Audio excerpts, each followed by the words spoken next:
है ना, सत्य बात है ना। इस समय केवल ना राम दिखाई दे रहे हैं ना घनश्याम दिखाई दे रहे हैं, केवल गर्मी दिखाई दे रही है। लिए पंखा, सारा ध्यान तो आज गर्मी में लगा हुआ, लेकिन बहुत कहीं थोड़ी बची। अब कुछ 1-1.5 घंटे और गर्मी थोड़ा सा सह लीजिए। देखिए जब तक हम तपेंगे नहीं ना तब तक भगवान हमको प्राप्त होने वाले नहीं। ये जो आप लोगों को क्या लगता है कि आप लोग गर्मी में बैठे हैं, भगवान गर्मी क्यों प्रदान कर रहे हैं? जब तक आप तपेंगे नहीं तब तक निखरेंगे नहीं। अच्छा, सोना जब तपता है ना तभी निखरता है, बिना तपे सोना नहीं निखरता है। तो ये जो भगवान ने गर्मी इतनी भेजी है, ये आप लोगों को तपाने के लिए भेजी है। भगवान देखना चाहते हैं कि मेरे ये भक्त अगर तप गए ना तो समझो बन गए। इसलिए आप लोग इससे व्याकुल मत होइए, इस गर्मी से। आप लोग तो ये समझिए कि भगवान हमारी परीक्षा ले रहे हैं ये गर्मी भेज करके। अगर आप लोग इस परीक्षा में सफल हो गए तो समझ लीजिए कि भगवान के ठाकुर जी की कृपा आप पर साक्षात बरसेगी। कब बरसेगी? जब ये कल यज्ञ की पूर्णाहुति हो जाएगी उसके बाद बरसेगी, है ना। तो भरत जी ने यहाँ पर कहा कि मुझे इन चारों चीजों में से कुछ नहीं चाहिए, आप मुझको कुछ देना चाहती हैं तो मुझे राम जी ही प्रदान करिए, राम जी की भक्ति प्रदान करिए। माता त्रिवेणी ने भरत जी के जब ये वचन सुने प्रसन्न हो गई और उन्होंने कहा, भरत जी ये अधिकार मुझको तो नहीं है देने का, लेकिन हाँ मैं प्रार्थना जरूर करूंगी कि आप जो चाहते हैं वो आपको प्रदान हो जाए, मैं केवल ये कामना कर सकती हूँ। तो भरत जी ने कहा मेरे लिए वही बहुत है माता, आपने इतना बोल दिया ना, मेरे लिए यही पर्याप्त है। भरत जी त्रिवेणी संगम में स्नान किया। अब भरद्वाज जी से आज्ञा लेकर के अब आगे चित्रकूट की ओर बढ़े। जैसे ही चित्रकूट की ओर बढ़े तभी पता चला कि भरत जी चतुरंगनी सेना लेकर के चित्रकूट की ओर बढ़ रहे हैं। तो लक्ष्मण जी ने जैसे ही ये सुना तो लक्ष्मण जी को क्रोध आ गया। उन्होंने कहा कि अभी भी भरत भैया को अयोध्या का राज सत्ता पा करके पेट नहीं भरा, मन नहीं भरा, इसलिए अब वो यहाँ आकर के युद्ध करना चाहते हैं। इसलिए लक्ष्मण जी ने धनुष बाण को उठाया और कहा कि आज मैं उनको छोड़ने वाला नहीं हूँ। तभी आकाशवाणी हुई, उन्होंने कहा कि लक्ष्मण जी जब तक आप सामने वाले की मंशा को समझ ना लीजिए तब तक उस पर क्रिया प्रतिक्रिया देना व्यर्थ है। हम लोग देखिए सामने वाले की ना बात को सुनेंगे ना समझेंगे, हमारे मन में जो एक बार किसी के प्रति भाव बैठ जाता है तो हमें हर वस्तु उसी भाव में दिखाई देती। अगर कोई हमारा विरोधी होगा ना, अगर वो कभी हमारा अच्छा भी करना चाहेगा तो हमारे मन में यही भाव आएगा कि वो हमारे बुरा करने के भाव से ही अच्छा बनने का नाटक कर रहा है, अभिनय कर रहा है, क्योंकि हमने अपने मन में वो बात को बैठा लिया है। इस स्वभाव को बदलिए। देखिए हमें किसी के लिए भी अपने मन में एक भाव नहीं बैठा के रखना चाहिए, क्योंकि देखिए सबका भाव और स्वभाव बदलता रहता है।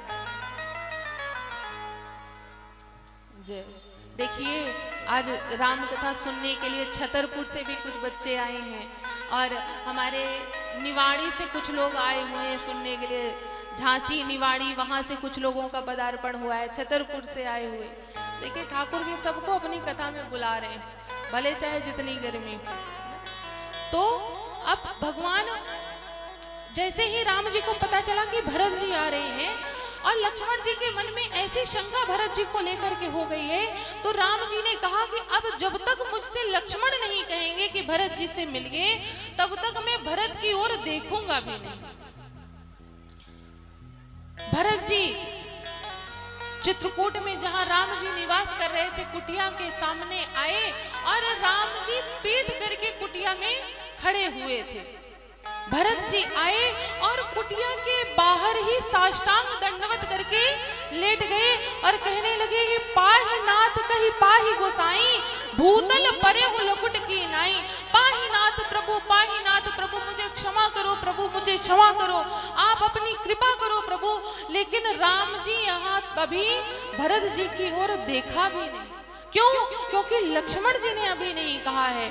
और लक्ष्मण जी ने जैसे ही भरत भैया के इस व्यवहार को देखा, उनको पता चल गया कि मैं जो सोच रहा था वो बिल्कुल गलत सोच रहा था। मेरे भैया तनिक भी नहीं बदले हैं, वो आज भी राम जी के प्रेमी हैं। जिस प्रकार से पहले प्रेमी थे, आज भी प्रेमी हैं।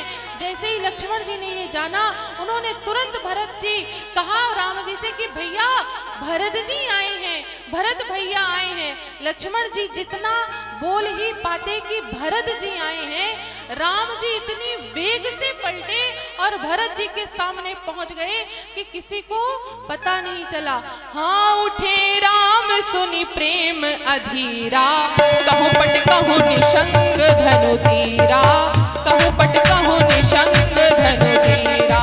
उठे राम सुनी प्रेम अधीरा, कहूँ पट कहूँ निशंग धनु तीरा, कहूँ पट कहूँ निशंग धनु तीर। उठे राम सुनी प्रेम अधीरा, इतने प्रेम से अधीर होकर के उठे कि उनका पटका गिर गया जो वक्ष स्थल पर धारण किया था। उनके धनुष बाण गिर गए और उन्होंने जो तरकश बांध रखी थी वो गिर गई। इतने वेग से राम जी भरत जी की ओर बढ़े। हाँ उठे राम सुनी प्रेम अधीरा, कहूँ पट कहूँ निशंग धनु तीरा, कहूँ पट कहूँ निशंग धनु तीरा। उठे राम सुनी प्रेम अधीरा, कहूँ पट कहूँ निशंग धनु तीरा। जो राम जी ने वक्ष स्थल पर पटका धारण किया था वो गिर गया, उनके धनुष और बाण गिर गए, उनकी जो जिसमें बाण रहते ना तरकश निशंग वो गिर गया। क्यों? क्योंकि आप लोगों ने अगर ध्यान से सुना हो तो अभी थोड़ी देर पहले जब त्रिवेणी संगम ने भरत जी को 4 चीजें देने के लिए कहा है। क्या क्या? अर्थ, धर्म, काम और मोक्ष। कितनी चीजें हुई? 4 चीजें। और यहाँ पर राम जी कितनी चीजें छोड़ रहे हैं? कहूँ पट कहूँ निशंग कहूँ धनु तीरा, अर्थात धनुष बाण तरकश और अपने वक्ष स्थल का पटका। कितने हो गए? 4। जब हम भगवान के पास कुछ छोड़ के जाएंगे तभी भगवान हमारे पास कुछ छोड़ करके आएंगे। हाँ उठे राम सुनी प्रेम अधीरा, कहूँ पट कहूँ निशंग धनु तीरा, कहूँ पट कहूँ निशंग धनु तीरा, कहूँ पट कहूँ निशंग धनु तीरा, कहूँ पट कहूँ निशंग धनु तीरा, कहूँ पट कहूँ निशंग धनु तीरा, कहूँ पट कहूँ निशंग धनु तीरा। राम जी 4 चीजों का त्याग करके छोड़ करके गए और भरत जी को हृदय से लगा लिया। भरत जी को जैसे ही हृदय से लगाया, सारे देवतागण, सारी सृष्टि राम जी और भरत जी के उस मिलाप को देख करके ना अपने आप को रोक नहीं पाई, इतनी भाव विभोर हो गई उन दोनों के मिलन को देख करके। और जो चित्रकूट में देखिए, चित्रकूट भी जैसे ये पहाड़ी क्षेत्र है वैसे चित्रकूट भी पहाड़ी क्षेत्र है, पत्थरों का क्षेत्र है। कहा जाता है कि जब राम जी और भरत जी एक दूसरे से हृदय में लग कर के मिले हैं ना, तो जो चित्रकूट के पत्थर थे वो भी मोम की तरह पिघल गए थे राम जी और भरत जी के उस प्रेम को देख करके। वहां के पत्थर तक मोम की तरह पिघल गए। तो क्या बताइए, जो व्यक्ति रहे होंगे आसपास के, क्या वो अपने आप को रोक पाए होंगे? सारी सृष्टि अधीर हो गई, प्रेम भाव में भर गई। अब इधर राम जी भरत जी का मिलाप हुआ, पता चला कि सारे अयोध्या वासी आए हैं, गुरु जी आए हैं, तीनों माताएं आई हैं। राम जी सभी का गए स्वागत करने के लिए। सबसे पहले राम जी कैकेयी माता से मिलते हैं। कैकेयी मैया से कहा, माता आप कैसी हैं? कैकेयी जी ने जैसे माता सुना ना, उन्होंने तुरंत राम जी को हृदय से लगाया, कहने लगे, राम जब से तुम अयोध्या से आए हो मैं ये शब्द सुनने के लिए तरस गई थी। तुम्हारे आने के बाद मुझे माता कह के किसी ने नहीं पुकारा, आज तुमने मुझे माता कह दिया, मानो सब कुछ सही हो गया। अभी तक मैं कुशल नहीं थी, लेकिन तुमने मुझे माता कह दिया राम, तो मैं अब कुशल हो गई। एक बात पूछो राम, सत्य सत्य बताना। जिस प्रकार से भरत ने मुझसे कहा कि आज से वो मुझे माता नहीं कहेगा, क्या तुम तो कभी नहीं छोड़ दोगे मुझे माता कहना? राम जी ने कहा, माता मैं सौगंध खाता हूँ कि जब तक मेरा जीवन रहेगा मैं सदैव आपको माता से ही संबोधन करूंगा, आप निश्चिंत रहिए। माता कैकेयी से मिले, कौशल्या मैया से मिले, सुमित्रा जी से मिले। उसी समय पता चला कि अब पिताश्री नहीं रहे।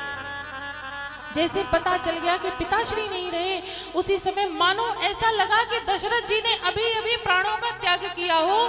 चित्रकूट का ऐसा परिवेश हो गया कि लगा मानो दशरथ जी अभी अभी इस धराधाम को छोड़ करके परलोक गए हों। वशिष्ठ जी ने राम जी को समझाया और मंदाकिनी के किनारे दशरथ जी का तर्पण कराया। अब सभा लगी और सभा में ये चर्चा हुई कि अब आगे क्या किया जाए। भरत जी ने कहा कि राम जी भैया मैं आपको लेने के लिए आया हूँ। देखिए चित्रकूट में सारे समाज को लेकर के 5 बैठकी हुई है। कितनी हुई है? 5 बैठकी। सभी ने कहा, राम जी ने कहा कि मैं आपके साथ वापस नहीं जा सकता हूँ। इतने में पता चला कि जनक जी का आगमन हुआ है सारे मिथिला वासियों के साथ। माता सुनैना भी आई हैं। सारे राम जी, जनक जी और आदि सभी की व्यवस्था में लग के रुकने का स्थान दिया। माता सीता अपने तीनों माताओं कौशल्या जी, कैकेयी जी और सुमित्रा जी तीनों के चरणों को दबाया और माता कौशल्या ने कहा कि अब पुत्री जाओ, तुम्हारी माता आई है, एक बार अपनी माता से मिल लो।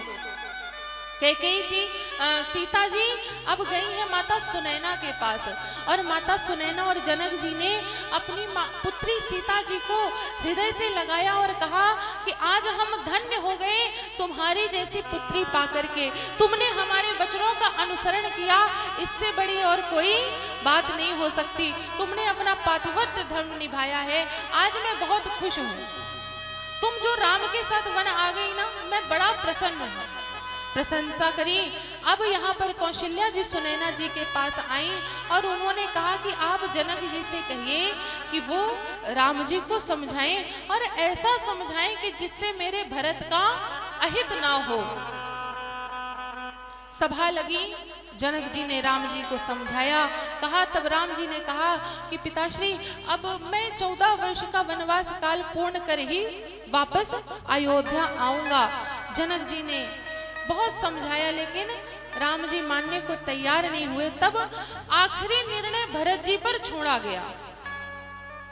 राम जी ने कहा कि भरतलाल अब मैं आप पर छोड़ता हूं, आप जैसा चाहेंगे मैं वैसा ही करूंगा। भरत जी ने कहा कि नाथ आप ऐसा कुछ करिए जिससे कि आपके भरत का अहित ना हो। तब राम जी ने कहा है कि भरत तो आज फिर हम दोनों भाई आपस में एक बंटवारा कर लेते हैं। जैसे ही बंटवारे का नाम भरत जी ने सुना, उनको लगा राम भगवान ये क्या बोल रहे हैं, भैया ये क्या बोल रहे हैं, बंटवारा। राम जी ने कहा कि मैं कोई साधारण बंटवारे की बात नहीं कर रहा हूँ, मैं संपत्ति के बंटवारे की नहीं बात कर रहा हूँ। मैं जो अयोध्या में मेरे परिवार में जो विपत्ति आई है, मैं उसके बंटवारे के बारे में कह रहा हूँ।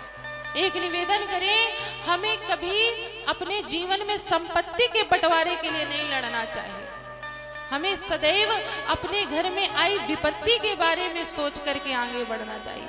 लेकिन आज की सबसे बड़ी विडंबना यही है कि हम आप जो भाई हैं ना, आजकल 90% घरों में यही देखा जाता है कि संपत्ति के लिए कोर्ट कचहरी हो रही है, पुलिस थाने किए जा रहे हैं। किसके लिए?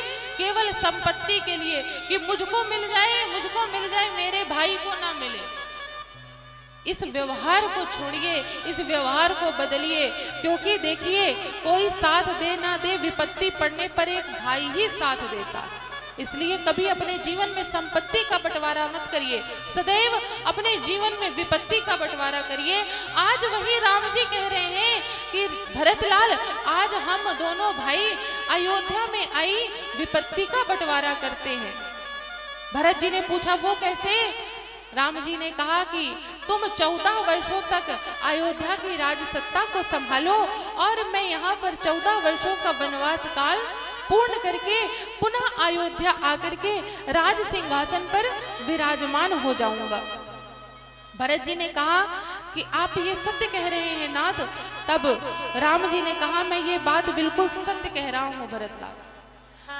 भरत जी ने कहा कि नाथ मैं आपकी बात तो मान लूंगा, लेकिन आप मुझको वचन दीजिए कि 14 वर्ष से एक भी दिन अधिक ना होने पाए।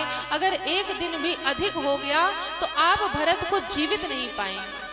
इस प्रकार राघव जी ने भरत जी को वचन दिया और भरत जी से कहा अब आप चित्रकूट से अयोध्या की ओर प्रस्थान करिए। तब भरत जी ने कहा मैं ऐसे नहीं जाऊंगा नाथ, मुझे आप कुछ ऐसी निशानी दीजिए कि जिसको मैं देख करके अयोध्या की राज सत्ता का निर्वहन कर सकूं, उसको चला सकूं, अन्यथा मेरे बस के बाहर है अयोध्या को संभालना। तब यहाँ पर राम जी ने भरत जी को चरण पादुकाएं प्रदान करी। देखिए राम जी आए हैं ना तो चरण पादुका धारण करके नहीं आए थे, वो तो नंगे पैर आए थे। इसलिए ये जो चरण पादुकाएं हैं ना, ये राम जी ने उसी समय पर प्रकट करी हैं और इन चरण पादुकाओं को राम जी का वांग्मय स्वरूप कहा गया है। ये स्वयं राम जी के रूप में अपनी खड़ाहों भरत जी को प्रदान करी और भरत जी ने सहर्ष ही उसको अपने शीश पर विराजमान किया और अयोध्या की ओर चल दिए। कि शीश पर खड़ा हूँ अखियों में पानी, राम भक्त ले चला रे राम की निशानी, राम भक्त ले चला रे राम की निशानी। ओ शीश पर खड़ा हूँ अखियों में पानी, शीश पर खड़ा हूँ अखियों में पानी, राम भक्त ले चला रे राम की निशानी, राम भक्त ले चला रे राम की निशानी।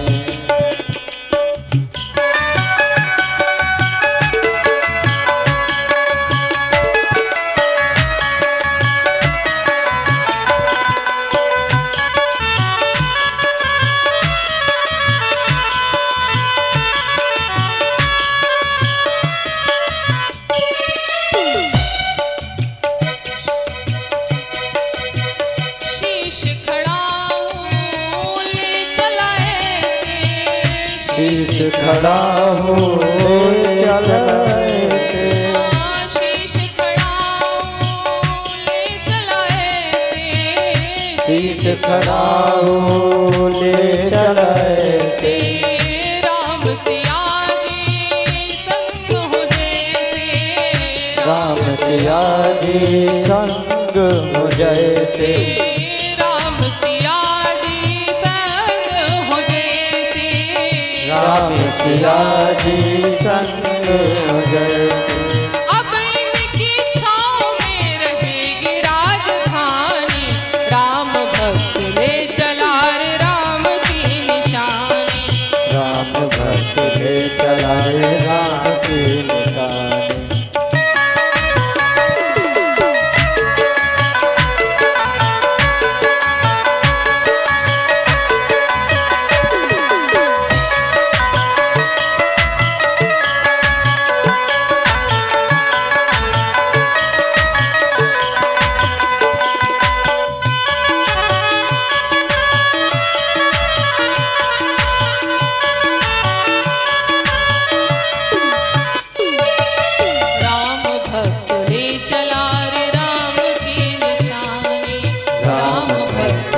चला रे राम की निशानी, राम भक्त ले चला रे राम की निशानी। भरत जी राम जी की चरण पादुकाओं को शीश पर धारण करके अयोध्या पहुंचे और राज सिंहासन पर विराजमान किया और स्वयं नंदी ग्राम में निवास करके अयोध्या की राज सत्ता को चलाने लग गए। देखिए समय भी ज्यादा हो रहा है, आज कथा भी लंबी है थोड़ा। देखिए जो भरत चरित्र है ना, भरत जी का चरित्र, ये तो कहने अगर चला जाए तो शायद दिन कम पड़ जाएंगे, दिन क्या महीने कम पड़ जाएंगे, और लगता है महीने भी कम पड़ जाएंगे, साल भी कम पड़ जाएंगे। ये भरत जी का चरित्र अथाह है। उनके इस चरित्र से हमको तो लगता है जो आप लोगों ने सुना ना, आधा % भी अभी नहीं सुना। इसके लिए तो अगर 7 दिन की भी कथा रखी जाए केवल भरत चरित्र सुनने के लिए तो भी कम पड़ जाए। लेकिन अब कथा, क्योंकि भगवान को राज सिंहासन पर विराजमान करना है, कल तक की कथा में करना है कि नहीं करना, कि भगवान अयोध्या के राज सिंहासन पर बैठ जाए, बैठाना है कि नहीं? कोई नहीं कुछ बोल रहा है कि बैठाना है कि नहीं बैठाना है। सब गर्मी में मन परेशान है एकदम कुछ समझ में नहीं आ रहा है ना? इसलिए हम आप कथा को थोड़ा सा संक्षेप में श्रवण किए। अब यहाँ से अयोध्या कांड को गोस्वामी तुलसीदास जी ने विश्राम दिया और अब अरण्य कांड में प्रवेश करते। अब हम आप पुनः कहाँ आ गए? चित्रकूट आ गए। चित्रकूट में अब राम जी कौन सी लीला कर रहे हैं, आइए दर्शन करते हैं।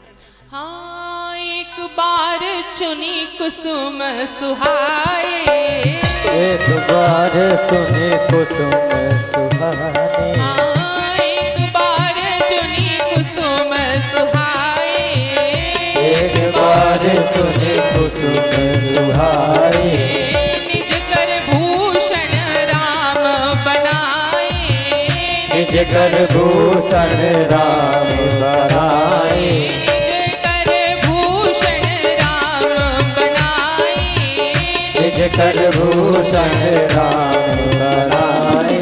एक बार चुनी कुसुम सुहाए, एक बार राम जी अपने हाथों से पुष्पों को तोड़ा और पुष्पों को तोड़ने के बाद उन पुष्पों से स्वयं अपने हाथों से आभूषण बनाया। किसके लिए बनाया? माता सीता के लिए बनाया।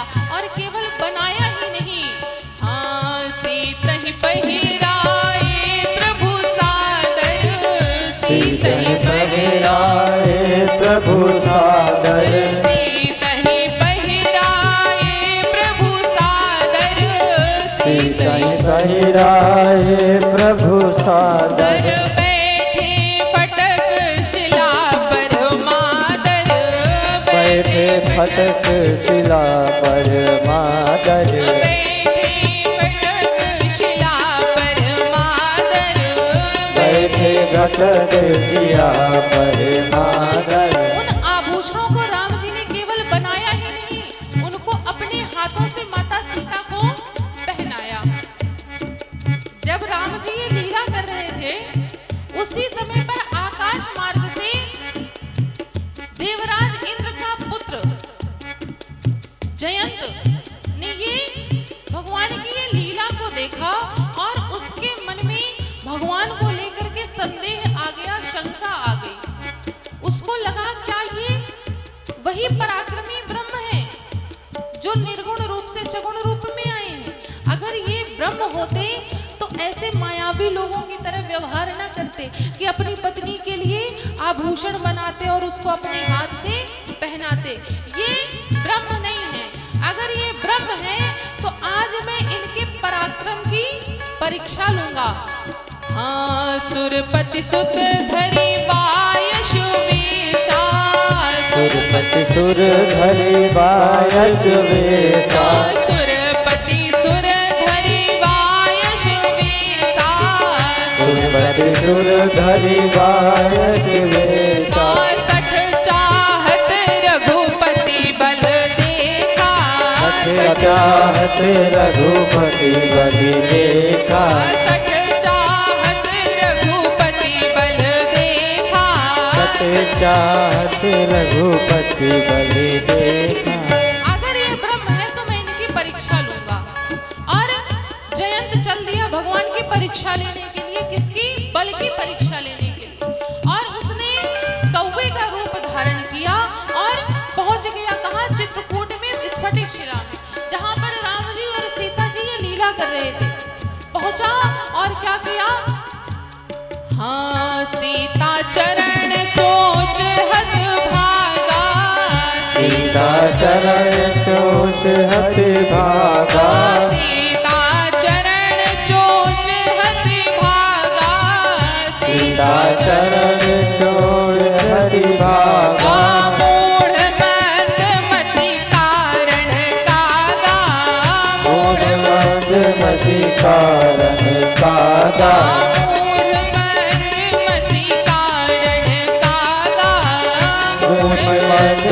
ही कारण का गया और अपनी चोंच से माता सीता के चरणों पर प्रहार कर दिया। माता सीता के चरणों पर प्रहार किया तो माता सीता के चरणों से रक्त की धार निकलने लग गई।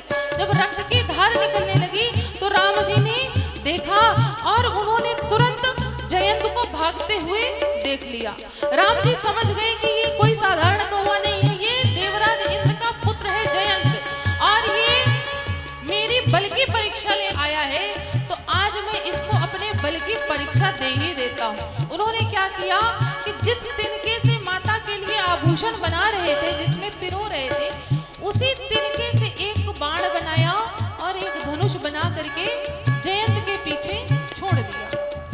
जब जयंत के पीछे वो धनुष छोड़ा, अब जयंत भाग रहा है कि अब मेरे प्राणों की कोई रक्षा करे।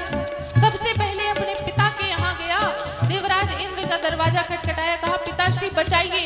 पिताश्री ने कहा क्या हुआ? कहे ये धनुष मुझको मार देगा, ये बाण मुझको मार देगा। कहे ये बाण किसने चलाया है? तब जयंत ने कहा रघुनाथ जी ने चलाया है, मैं उनके बल की परीक्षा लेने के लिए गया था।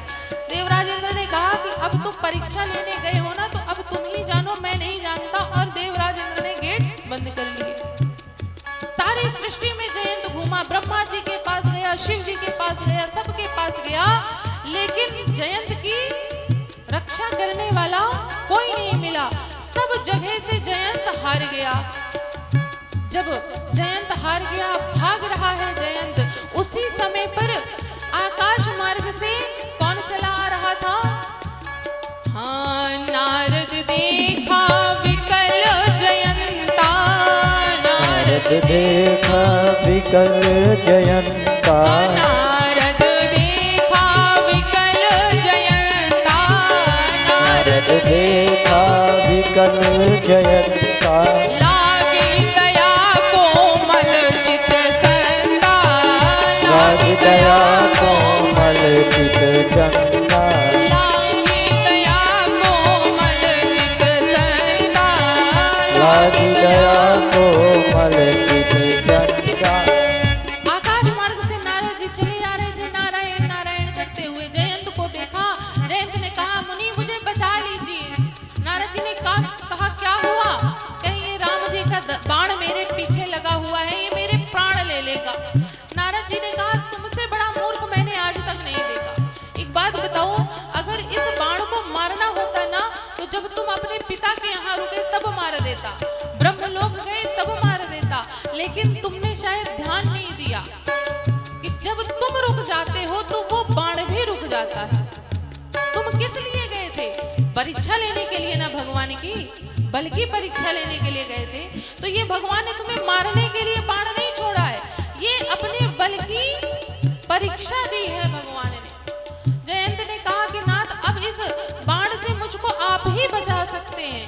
नारद जी ने कहा कि इस बाण से मैं भी तुमको बचाने में असमर्थ हूँ, क्योंकि देखिए कोई किसी को कितना परेशान करे और भगवान की शरण में पहुंच जाए तो भगवान उसकी रक्षा करते हैं, लेकिन जो भगवान से ही पैर ले ले उसकी रक्षा भला संसार में कौन करेगा? और तुमने तो भगवान की ही परीक्षा लेने के लिए गए थे, इसलिए तुम्हारी रक्षा केवल एक व्यक्ति ही कर सकते हैं। कौन? स्वयं राम जी। नारद जी ने कहा एक काम करो, तुम उन्हीं के पास जाओ जिनकी बल की परीक्षा लेने के लिए तुम गए थे। हाँ, पठवा तुरंत राम पहता ही, पठवा तुरंत राम कहता ही, पठवा तुरंत राम पहता ही, पठवा तुरंत राम कहता ही, कहसि पुकारी प्रणत हित पाही, काहे पुकारी प्रणत हित पाही, कहसि पुकारी प्रणत हित पाही, काहे पुकारी प्रणत हित पाही। नारद जी ने कहा एक काम करो, अब तुम उन्हीं की शरण में जाओ, वही तुम्हारी रक्षा करेंगे। नारद जी से जयंत ने कहा कि महाराज आप मुझको मरवाने का पूरा विचार बना करके आए, मुझको भला राम जी छोड़ने वाले हैं अगर मैं उनके सामने पहुंच गया? नारद जी ने कहा एक काम करना, जब तुम जाना ना तो कह देना कि मुझको नारद जी ने भेजा है। आप मुझे अपनी शरणागति प्रदान करिए तो वो तुम्हें क्षमा कर देंगे। जब हम कहीं कोई काम से जाते हैं तो जब काम ना होने वाला हो तो कहीं ना कहीं फोन करते हैं किसी वीआईपी पर्सन को, किसी अधिकारी को, किसी नेता को कि भैया हम यहाँ जा रहे हैं, हमारा ये काम करा देना। तो जब वो पहुँचता है तो कह देता है कि भैया हम नेताजी के आदमी हैं, हम मंत्री जी के आदमी हैं, हम इस अधिकारी के आदमी हैं, तो काम थोड़ा जल्दी हो जाता है। इसलिए नारद जी ने कहा कि तुम बता देना कि मैंने भेजा है। जब एक संत का माध्यम बन जाएगा ना तो भगवान जल्दी तुमको क्षमा कर देंगे। जयंत ने कहा ठीक है, मैं जाने को तैयार हूँ। गया जयंत और भगवान के सामने लेट गया और कहने लगा मुझको क्षमा कर दीजिए महाराज, मुझको क्षमा कर दीजिए भगवान, मुझसे बहुत बड़ी भूल हो गई। उसी समय पर राघव जी ने कहा कि तुम मेरे बल का पराक्रम देखने के लिए आए थे ना, तो बस मैंने तो तुमको अपना पराक्रम दिखाया है, तुम भयभीत क्यों होते हो? अब ये बताओ मैं अपने पराक्रम में सफल हो गया कि नहीं? कहने लगे महाराज मुझको और शर्मिंदा मत करिए, मुझसे बहुत बड़ा अपराध हो गया। राम जी ने कहा कि देखो अब ये बाण निकला है तो कुछ ना कुछ तो इस बाण को करना ही पड़ेगा।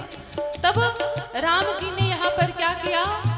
सुनि कृपाल अति आरत बानी, सुनि कृपाल अति आरत बानी, सुनि कृपाल अति आरत बानी, सुनि कृपाल अति आरत बानी, एक नयन करी तजा भवानी, एक नयन करी तजा भवानी,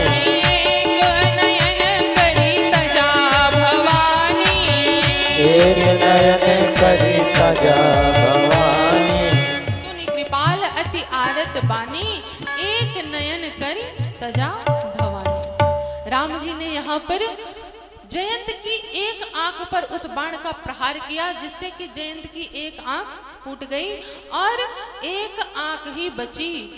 और आज भी कहते हैं कि कौओं को केवल एक ही आंख से दिखाई देता है, एक आंख से नहीं दिखाई देता, एक ही आंख से उनको दिखाई देता है। यहाँ पर राम जी ने जयंत को क्षमा किया और एक नयन कर छोड़ दिया। अब जयंत पुनः अपने स्थान गया। अब आगे कथा बढ़ती है। चित्रकूट से अब राम जी अब आगे की ओर बढ़ने लगे। तो जब चित्रकूट से चलने लगे तो अत्रि जी के आश्रम आए उनसे आज्ञा लेने के लिए। यहाँ पर अत्रि जी के साथ साथ उनकी पत्नी माता अनुसुईया विराजमान है। और ये जो माता अनुसुईया है ना, ये कोई साधारण देवी नहीं है। इनके पातिव्रत धर्म के आगे, इनके सतीत्व के आगे तीनों देवता नतमस्तक हो गए थे। सबको पता है कथा, पता है कि नहीं? एक बार तीनों देवियां माता पार्वती, लक्ष्मी जी और सरस्वती जी तीनों लोग आपस में अपने अपने सतीत्व के बारे में चर्चा कर रही थी। उसी समय पर नारद जी आए और नारद जी ने कहा कि देवी आप किस विषय में बात कर रही हैं? नारद जी से तीनों देवियों ने बताया अपने सतीत्व के बारे में, सराहना करने लगी। नारद जी ने कहा कि आपसे बड़ी भी शायद सती कहाँ चित्रकूट में विराजमान है माता अनुसुईया जी। उनको माता अनुसुईया जी से ईर्ष्या हो गई कि हमसे भाई अगर कोई आगे है तो ये गलत है, क्योंकि हम तो तीनों देवियां हैं और हमसे आगे कौन हो सकता है। उन्होंने अपने पतियों को भेजा, अर्थात ब्रह्मा जी, विष्णु जी और शंकर जी को, तीनों को भेजा कि आप जा करके परीक्षा लेकर के आइए। तीनों देवता ब्राह्मण का वेश धारण करके गए और भिक्षा मांगने लग गए। तो माता अनुसुईया ने कहा लेकर के आई भिक्षा की सामग्री। उन्होंने कहा हम ऐसे भिक्षा नहीं लेते, हम तो भोजन करेंगे और बनाया हुआ आपके हाथों का, और हम भोजन ऐसे नहीं करेंगे। आप जब निर्वस्त्र होकर हमको भोजन कराएंगे तभी हम भोजन करेंगे। माता अनुसुईया अब असमंजस में पड़ गई कि द्वार पर कोई भिक्षुक आए हैं, उनको खाली हाथ भेजा भी नहीं जा सकता है। तब माता ने अपने ध्यान से, अपने धर्म से पता लगाया कि ये और कोई नहीं है, ये ब्रह्मा जी और विष्णु जी और शंकर जी हैं और मेरी परीक्षा लेने के लिए आए हैं। उसी समय पर माता अनुसुईया ने कहा ठीक है देव, आप मेरी परीक्षा लेने के लिए आए हैं तो मैं भी अब अपनी परीक्षा देकर ही रहूंगी। तो माता अनुसुईया ने क्या किया? अरे माता अनुसुईया जी ने डाल दिया पालना, माता अनुसुईया जी ने डाल दिया पालना, दीन देव झूल रहे बन करके लालना, दीन देव झूल रहे बन करके लालना। माता अनुसुईया जी ने डाल दिया पालना, माता अनुसुईया जी ने डाल दियो पालना, माता अनुसुईया जी ने डाल दिया पालना, माता अनुसुईया जी ने डाल दियो पालना। झूल रहे दीन देव बन करके लालना, झूल रहे तीनों देव बन करके लालना।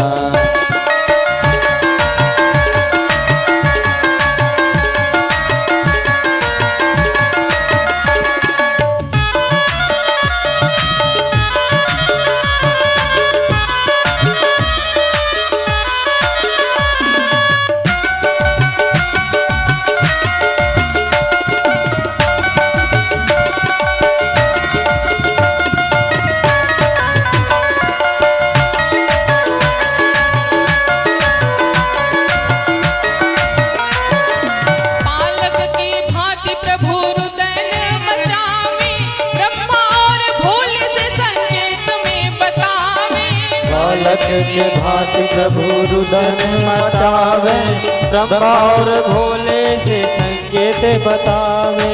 पालक की भांति प्रभु रुदन मचावे, ब्रह्मा और भोले से संकेत में बतावे, बालक की भांति प्रभु रुदन मचावे, ब्रह्मा और भोले से संकेत में बचावे।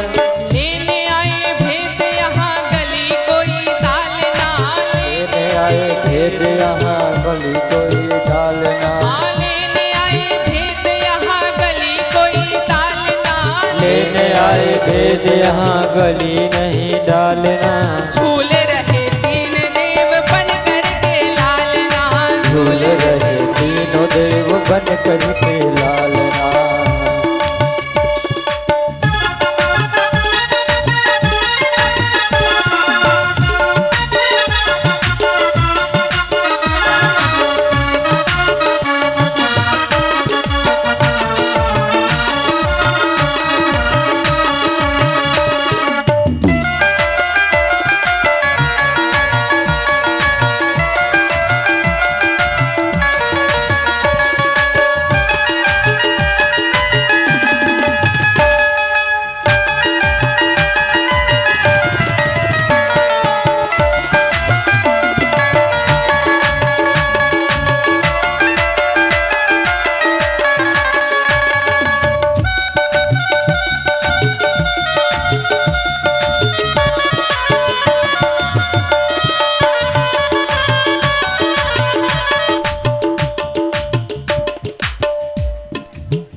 मेरे घर आए मुझे देने पढ़ाई, भूल गए आज अपनी सारी चतुराई, मेरे घर आए मुझे देने पढ़ाई, भूल गए आज अपनी सारी चतुराई।